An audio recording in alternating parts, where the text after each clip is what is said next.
Hey YouTube, what is going on? Welcome back to the channel. If you guys haven't been here before, please get down there, like, comment, and subscribe, and turn on the notification bell so you guys can get all the updated videos that I upload to the channel. So today's video is something I've wanted to do for a while now, but I wanted to get more people on board so I can share this information with more people throughout the channel. I wanted to do it at 1,000 subscribers. I really wanted to do it when I got my wheels and tires put on, but I'm having shoulder surgery next week and I probably won't be able to do anything with the truck for a few weeks. So I decided let's just go ahead and make this video now. The video we're gonna look at today, as you guys may have seen by the thumbnail, is gonna be a full, complete overview and build of the truck and like just every detail. I'm not gonna do prices. Prices are gonna be down in the description with all the links to everything that I have done. With the exception of the wheels and tires, there's the tires, and the wheels that aren't here yet. Those are gonna be, I still haven't unveiled the wheels, but those prices will not be included down in the description. So we'll get started and we'll look at the exterior of the truck and we'll go from there.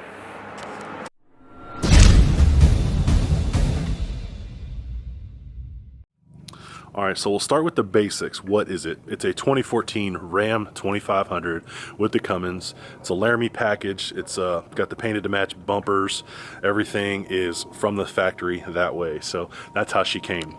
As the truck sits and how you guys see it right now is how I got it. So first and foremost, we'll go over what the previous owner did, and then we'll divulge into exactly what I did when after I purchased it from him. All right, so when I got this truck in November of 2017, yeah, 3 years ago, I believe, it sits, as it sits now is how I got it, right? The aesthetics are pretty much the same, not much has changed. 6-inch BDS lift with the dual shock hoop, Fox 2.0 shocks. It's kind of hard to see, but got the BDS dual steering stabilizers. We have our American Force Rebel SS wheels, 22x11 with a 0 offset, and a Nitto Trail Grappler MT 37 13.5 by 22.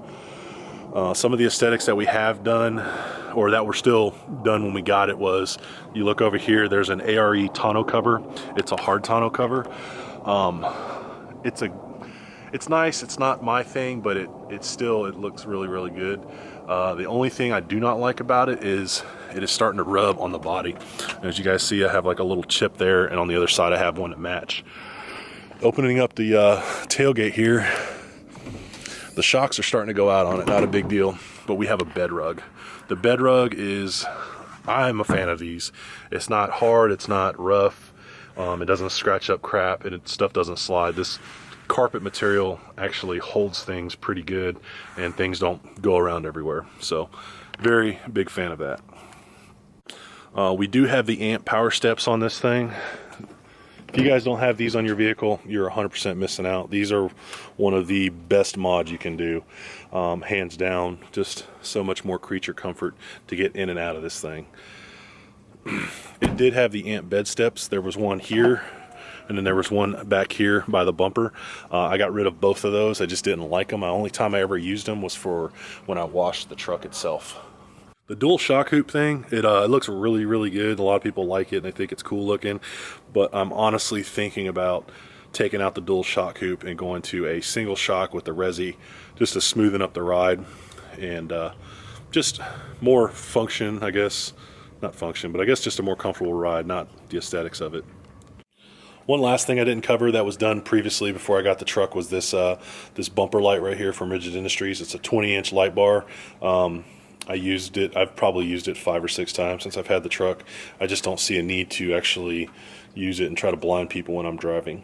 And one other thing is the steering brace that's underneath the truck.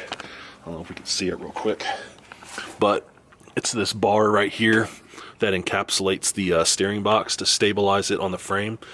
So I got that as well. All right, so when I got this truck, I kind of made a deal with my wife, like, hey, this truck has everything I want. I will not need to do anything else to it. Well, that kind of slowly bit me in the butt. It had everything I wanted done to it from the start, with the lift wheels and tires. That is something that I really, really liked. It was very appealing, and that's why I wanted to get it. Little did I know that I was going to get into the other things of this truck, whether it was the performance, it is the performance side of things, and just making it more efficient, I guess you could say. Never thought I would do it or get in this deep, but it has turned into something really, really crazy, and it's really, really fun. So that's why I'm not going to discuss prices. It's a lot of money. I'm almost kind of embarrassed about how much I've actually spent on this truck. And like I said, everything's in a link in the below in the description, so you guys can check all that stuff up down there. But first and foremost, my wife, she is a huge supporter of this. She may not always be a fan of it, but she usually lets me get my way. So I have to thank her first and foremost for letting me, fulfill. This is kind of a dream for me, is to build this truck. It is my dream truck. I have a couple dream cars I want to build, and maybe we'll cross that bridge another day. But the way this truck is and the way it's going to sit here in a few weeks once I get the wheels and tires thrown on is literally going to be a dream build for me. So hats off to her. Love her to death. She lets me do this. All right, so some of the first things we knocked out when we got this truck after we got it home were the basic, what I call like safety necessities. And everything I'm going to talk about is the order I bought it. So I may jump around here and there. There's some mods that were done together at one time that makes sense. But if it's like going from the front of the truck to the back of the truck, that's why, because this is the order in which I've done it. So first and foremost, give me a break here. I'm looking at my phone. I got a build sheet in there, and that's kind of how I'm... and first and foremost, give me a break. That's I'm gonna be looking back and forth at my phone, so I'm sorry about that, to actually tell you everything that I got done. So starting first, we have the Diode Dynamics HID kit. So it's kind of hard to see, can't really see anything, it's just in the headlights, but I got the Diode Dynamics HID low beams. I still have my stock high beams, and then I also did the Diode Dynamics LED boards. So the boards that are in here, they're usually an amber, but mine are a white. So if I had the Alpha OBD, I could probably turn them on to a full-time daytime running light, but I don't. So when I have my parking lights on, this is just a bright white. Oh yeah, and for the headlights, to finish them off, the Clear's lenses, these used to be amber, now they're clear. So when I opened it back up to do the boards, I put the clear reflector in there to kind of like get that amber look out of there. So Diode Dynamics low beams, LED boards, Clear's reflectors. And then the next thing we're going to talk about is going into some engine mods. All right, so next thing is not really, it's engine mods, but it was the first, I guess, stage of the build.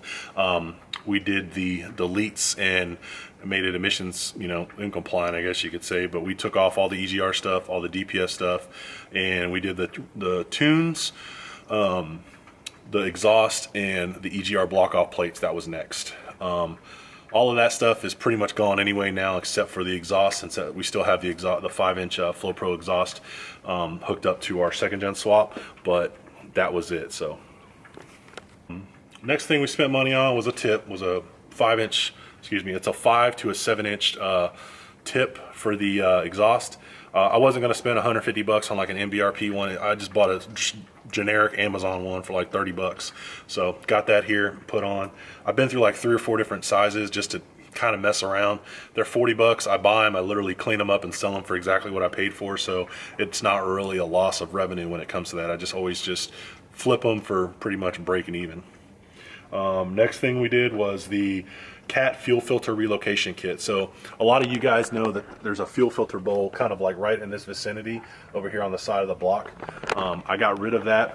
I went on Diesel fuel filter kits and bought their relocation kit, and it is under the truck back here by the water separator, and that's where the new one goes. So bear with me and I'll show you guys that real quick.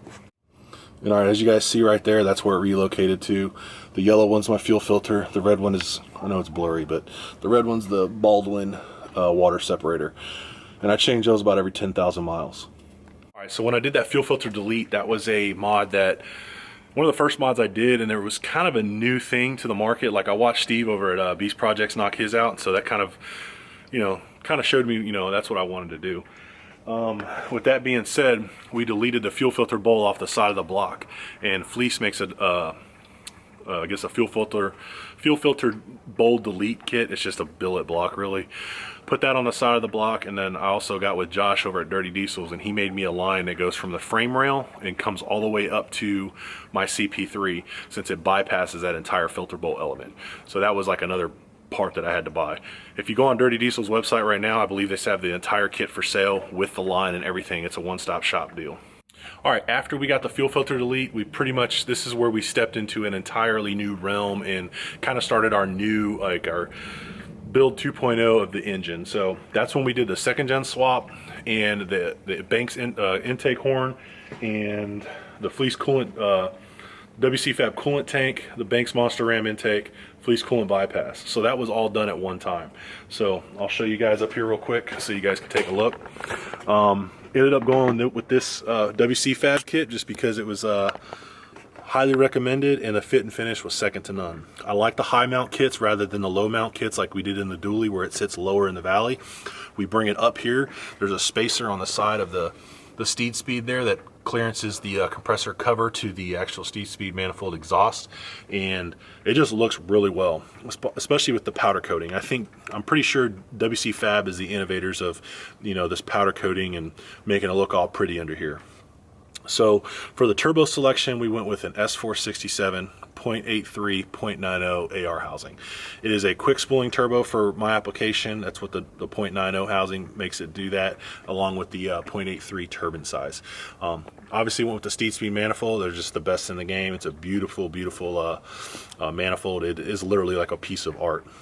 With that, we did the Fleece A.R.E manifold head stud, not studs, exhaust manifold studs. Those are on there as well, and then the Fleece coolant bypass. So I got the black braided hose here. It goes to the very back of the actual block itself, and you knock out a freeze plug and put that back there. Next, we also added the Banks 4-inch intake horn. This thing is freaking amazing. Can I say there's a difference in throttle response and how the truck reacts with it? I can't say that because I did the second gen swap and then I also did the Banks Monster Ram at the same time. So there was a lot of stuff done at once. So it's kind of hard to say, you know, if it helped or not. A lot of people say they don't until you're getting those high horsepower numbers like 700-800 horsepower, but who knows?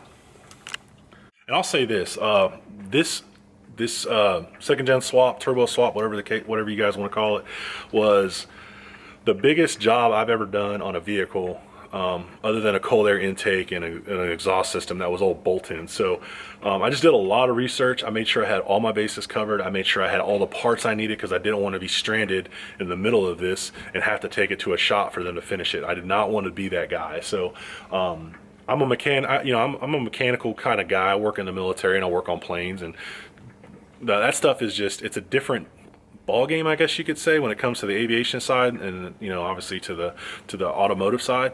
But turning bolts is turning bolts, you know what I mean? It's not much different. So especially when it's your personal airplane you're flying on, you want to make sure it's done right. Same with my truck. It's my personal truck. I want to make sure she's reliable. So I've taken this truck on many different road trips, you know, and she hasn't failed me yet. And she's built, and she's built good. So yeah, if you guys want to do it, and if you guys are worried about doing it, it's possible to do it. You know, guys that have just started out making, you know, just doing intakes or an exhaust, you can definitely work your way into something like this. This is my first actually performance related build. All right, I forgot to mention this, but when we did our Fleece, no, excuse me, not our Fleece, our WC Fab second gen swap, you can see that I got the coolant tank over there as well. I did that. The old coolant tank would come and sit probably right about in this area, pretty close to the turbo. So we decided to add the tank to it and put it over there in the corner. It kind of just tucks up in there. The only thing I do not like about this tank is that it does not have a fluid level that you can tell where the fluid level's at. They have since redesigned it to where there's a sight glass on the side and you can see it, but siphoning the coolant through the engine and getting everything warmed up and getting all the bubbles out and getting the engine filled back up takes some time. So just be patient when you're doing that and give it some time. Next, we're going to talk about the D&J valve cover. Was shortly after that. Obviously, this is the newest one, as you guys seen in my recent video. Bodie came over today and we put my old one on his truck. He loves it. I love the billet piece. It's definitely grown on me, but that was our next mod. Got that from Mikey Garofalo over there at Garofalo Enterprises. He hooked me up with that. After that, we did head studs. As you guys can see on the side here, their studs are sticking out. We did the A.R.E 625 head studs, and I have an install video on that. You guys want to go check that out, please do. We had some fun with those. So after that, we did the ISSPRO gauges. I'll go inside the truck now and show you guys exactly show you guys where those are at. All right, the first time I installed these ISSPRO gauges, I had the chrome bezel ones. It was the R32000 series, and I really didn't know anything until I talked to ISSPRO, and they were like, yeah, your truck needs the R42000 series. So I got with them. They actually they became a sponsor of the channel, and they hooked it up. So they sent me out all 5 gauges here with the wiring harnesses for these 3 and the install kits for the EGT and the exhaust back pressure. So very grateful for them. They're one of my 2 sponsors I do have at the moment, and I absolutely love these gauges. They are a factory match. If you look at them there and then you look at the actual gauges, the instrument cluster, they are a factory match. They work really, really well. The install on these things are very time consuming. Just getting the wires routed and everything done nice and neatly is something that just takes some time. Plugging them in and all that stuff is easy day, but it's just the routing of the wires and making sure everything's tucked away and looking nice. So we got our trans oil temp, we have our exhaust back pressure, and we have our pyro. And then on the gauge cluster here, we have the turbo boost, the 60-pound gauge, and then our fuel, not rail pressure, but our fuel pressure towards the CP3. This usually sits around 12 to 15 PSI. When you guys look in the interior of this truck, it's pretty much stock except for those gauges. So that's really all you see when you get inside of the truck to know it's any kind of, you know, different whatsoever, other than my light bar switch and my rock light switch. All right, I'll cover, there's 2 things on this truck that I did not actually do myself. One was the gear install. I bought the parts and gave them to my buddy James at 4 Wheel Parts, and they installed them. And the other thing is the paint correction and ceramic coating. I did not do that. So you guys have seen the truck. It is like a freaking mirror. She's a little dirty right now, but just how clean and glossy she stays is freaking amazing. Like, the paint on this thing it just pops. It's starting to get a little bit of more, you know, scratches or the swirls in the paint, and I think that's just self-induced from my part from washing it, you know, and whatnot. It's going to happen, right, unless you constantly polish it. So the paint correction and ceramic coating was done November of last year, and she still looks flawless. All right, one other thing I didn't cover yet, and we'll knock out these together, is our Morimoto fog lights. They're not a paint to match, it's just the hard plastic, the black plastic that's on there. They work great. I don't really use my fog lights all that much, but they work as advertised. They're a nice bright white color. And then our Morimoto tail lights. So I do want to get these kind of like tinted or like blacked out. They do look good and they work really well. They're really, really bright, but I do want to get these taken care of and either wrapped or something. I don't know yet, because eventually I want to match up the headlights with the Morimoto headlights and get those installed. All right, I don't know if you guys remember from a few videos back, but we did the Boost Auto Parts 5th gen reflectors. These are a daytime running light now and a turn signal. I converted them to that, so they're not just a flash or just a parking light. So they work both as a turn signal and they have the white oleo in there. As you guys can see, it stays on constant when the parking lights are on. Those things are freaking amazing. After that, we did the WC Fab coolant pipe. As you guys can see there, it's painted illusion cherry to match the rest of the motor. That was one of my first videos I did. Was one of my first how-to videos was doing that aux radiator delete, and I've had a lot of people reach out to me and ask questions about that. It is actually cheaper to do the WC Fab coolant pipe, delete your auxiliary radiator. They only did that in 2013 and 2014, which it was a bust anyway, to buy the new brackets to hang up your AC condenser and the hoses on the bottom side to buy your water pump to get rid of the Y down there as well. It's actually a little bit cheaper to do all of that than it is to do the billet Y pipes. So if that's something you guys are looking at, definitely go take a look at that older video. I don't tow, but I know a lot of people, the newer trucks, correct me if I'm wrong in the comments, guys, but they have the same radiator setup as my truck does now. It just doesn't have the secondary radiator.